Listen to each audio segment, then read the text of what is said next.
আসি পরবর্তী খবরে। পুজোয় সরকারি অনুদান ৮৫,০০০ টাকা, আর এই টাকায় এলাকায় দুর্গতদের সাহায্য। সিদ্ধান্ত বানবাসী খানাকুলের অনেক পুজো কমিটির।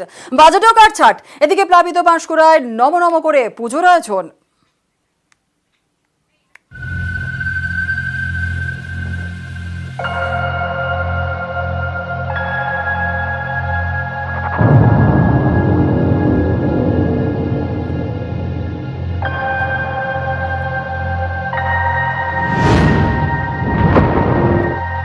কয়েকদিন আগে ডিভিসির ছাড়া জলে দক্ষিণবঙ্গের বিস্তীর্ণ এলাকা প্লাবিত হয়।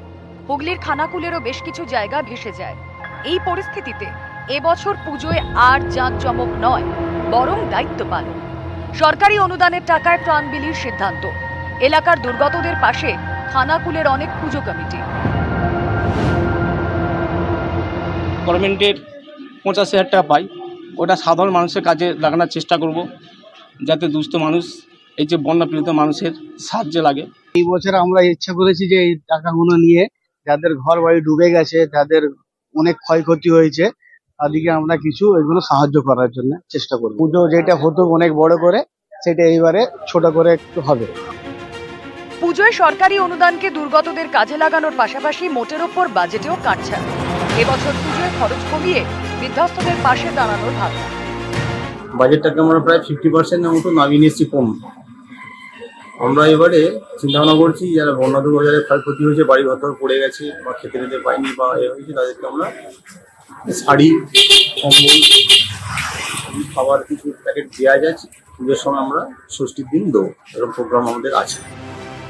হুগলির খানাকুলের পাশাপাশি ডিভিসির জলে ভেসে যায় পূর্ব মেদিনীপুরের পাঁশকুড়ারও বিস্তীর্ণ এলাকা। এখনো অনেক জায়গা জলমগ্ন, কোথাও হাঁটু সমান জল, কোথাও তার বেশি জল জমে। কিন্তু পুজো যে এগিয়ে আসছে, কি হবে? পুজো না হলে পুষ্পাঞ্জলি দেবেন কিভাবে গ্রামবাসীরা? এই ভাবনা থেকেই পাঁশকুড়ার প্লাবিত এলাকাতেও নম করে এবার পুজোর আয়োজন। জল পেরিয়েই এখন যেতে হচ্ছে মণ্ডপে। তারই মধ্যে গ্রামের সকলে মিলে হাত লাগিয়েছেন আয়োজনে। আমাদের গ্রাম ছেড়ে বাইরে যাওয়ার মতো মানুষের সামর্থ্য নেই, বা থাকলেও তারা এই জলে ভিজে অবস্থায় যেতে পারে না। তাই আমরা বহু দুর্যোগের সহিত পুজোটা করে থাকি, যাতে গ্রামের মানুষ এই জায়গায় এসে অন্তত পুষ্পাঞ্জলিটা দিতে পারে, যে বাঙালির সর্বোচ্চ বড় উৎসব দুর্গা উৎসব, এটা থেকে তারা যেন না বঞ্চিত থাকে। আমরা সবাই মিলে চাচ্ছি যাতে একটা পুজোটা ভালোভাবে কাটে, কিন্তু পুজো তো ভালোভাবে কাটবে না, কেন পুজো মণ্ডপেও জল, আর বাড়ি থেকে বেরিয়ে আসবো তাতেও জল, তো ভালোভাবে কাটবে কি করে? নিউজ 18 বাংলা।